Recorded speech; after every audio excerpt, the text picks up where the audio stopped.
నమస్తే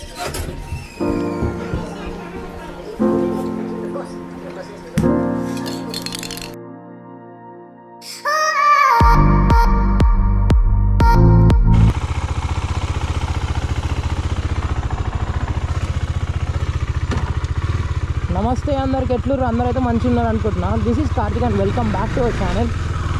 సో ఈరోజు బ్లాగ్ వచ్చేసి ఏంటంటే మన డ్యూక్ 390 అయితే సర్వీస్కి అయితే ఇస్తున్నాను. ఎందుకనంటే మనం ఇంకొక 2 to 3 డేస్లో ట్రిప్కి అయితే స్టార్ట్ అవుతున్నాం. సో ఇక్కడికి ఏంటనేది చిన్న సస్పెన్స్, ఇది వచ్చేసి చిన్న సస్పెన్స్ అనమాట. సో మన బండిని అయితే ప్రిపేర్ చేద్దాం.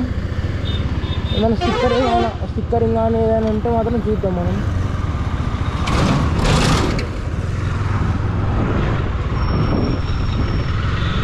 అసలు నాకు తెలిసినంతవరకు మేజర్ రిపేర్స్ అయితే ఏం లేవు.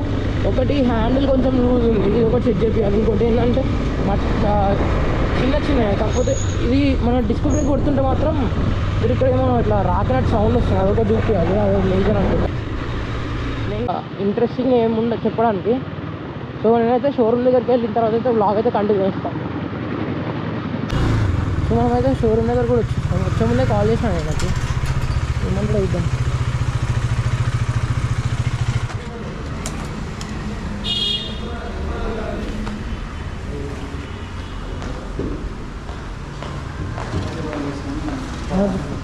బాగా ఉన్నారా? ఉన్నాడు.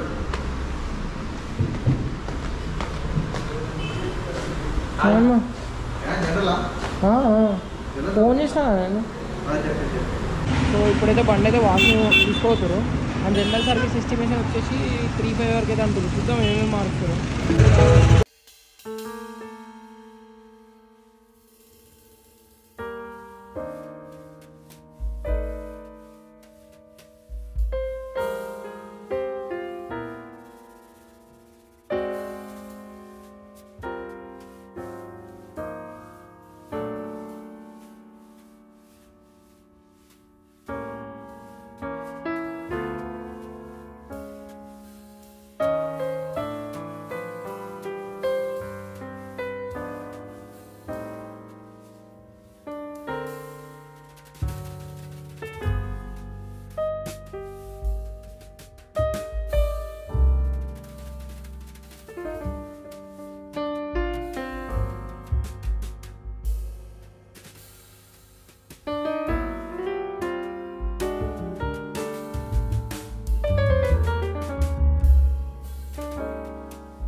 వచ్చేసి మన బైక్లో సర్వీస్లో ఏమేమైందంటే రేర్ బ్రేక్ ప్యాడ్, ఇంకోటి ఇంజన్ ఆయిల్, ఒకటి ఆయిల్ ఫిల్టర్ అంతే చేంజ్ చేశారు. మిగతా అన్ని బాగానే ఉన్నాయంట.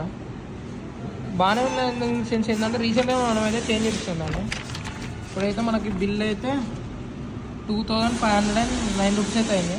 సో ఇది వచ్చేసి మన డ్యూక్ 390 మెయింటెనెన్స్ అనమాట. మళ్ళీ సర్వీస్ మనకైతే మళ్ళీ వచ్చేసి నెక్స్ట్ సర్వీస్ అయితే 7500 అవుతుంది.